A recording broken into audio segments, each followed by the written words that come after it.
আবারও আসছে বাংলাদেশ প্রসঙ্গে। তবে এই মুহূর্তে নজর রাখতে হয় বাংলাদেশের স্বাস্থ্য ব্যবস্থার দিকে, কারণ বর্তমান সময়টাতে উদ্বেগ বাড়ছে হামকে নিয়ে।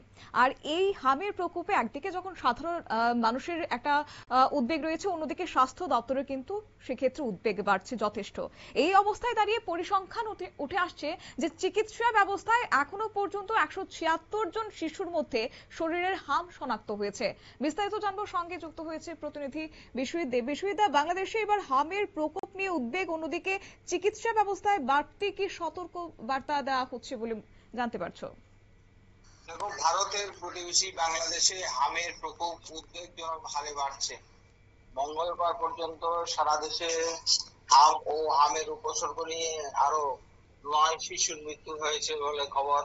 এর মধ্যে একজনের মৃত্যুর কারণ হাম বলে নিশ্চিত করেছে দেশটির স্বাস্থ্য মন্ত্রক। বাকি 8 শিশু হোমের উপসর্গ নিয়ে মারা গিয়েছে বলে জানা গেছে। এর ফলে মোট 31 শিশুর মৃত্যু হলো। শিশু স্বাস্থ্য নিয়ে উদ্বেগজনক পরিস্থিতির মধ্যে মঙ্গলবার বাংলাদেশের স্বাস্থ্য মন্ত্রক এক প্রতিবেদনে জানিয়েছে, বর্তমানে হামের উপসর্গ নিয়ে দেশের বিভিন্ন হাসপাতালে ভর্তি হয়েছে 1105 জন শিশু। তাদের মধ্যে 176 জন শিশুর শরীরে হাম শনাক্ত করা হয়েছে। স্বাস্থ্য মন্ত্রকের তথ্য বলছে, গত 15 মার্চ থেকে এখন পর্যন্ত হামে আক্রান্ত হয়ে মোট 31 শিশুর মৃত্যু হয়েছে। একই সময়ে হামের উপসর্গ নিয়ে মারা গেছে আরো 164 জন। এছাড়া গত 29 দিনে হামের উপসর্গ নিয়ে আসা 15,653 জনের মধ্যে হাসপাতালে ভর্তি হয়েছে 11,652 জন। তার মধ্যে 2,897 জনের হাম শনাক্ত করা হয়েছে। আর সুস্থ হয়ে হাসপাতাল থেকে ঘরে ফিরেছে 9,304 জন। বাংলাদেশে জনস্বাস্থ্য বিশেষজ্ঞরা বলছেন, দ্রুত টিকাদান কার্যক্রম জোরদার করা না হলে পরিস্থিতি আরো ভয়াবহ রূপ নিতে পারে।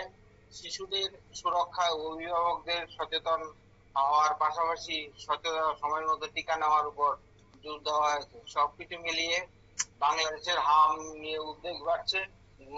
গোটা দেশে বাংলাদেশে এখনো পর্যন্ত শতাধিক শিশুর মৃত্যু হয়েছে। ধন্যবাদ। আপনারা শুনলেন, অর্থাৎ চিকিৎসাধীন কিন্তু রয়েছে সহস্রাধিক শিশু, তার মধ্যে সরকারি এবং বেসরকারি হাসপাতালগুলোতে বাড়ানো হয়েছে বাড়তি সতর্কবার্তা। সংক্রমণ রোধে জোর দেওয়া হচ্ছে টিকাকরণ কর্মসূচিতে, পাশাপাশি অভিভাবকদেরকে সচেতন হওয়ার আহ্বান জানানো হয়েছে। তবে এই পরিস্থিতি আগামী দিনে কোন দিকে মন নেয়, কত দ্রুত সেক্ষেত্রে সমাধান বেরিয়ে আসে, সেটাই হচ্ছে সব থেকে লক্ষণীয় বিষয়। নিয়ে নিচ্ছি ছোট্ট একটি বিজ্ঞাপন বিরতির, সঙ্গে থাকুন।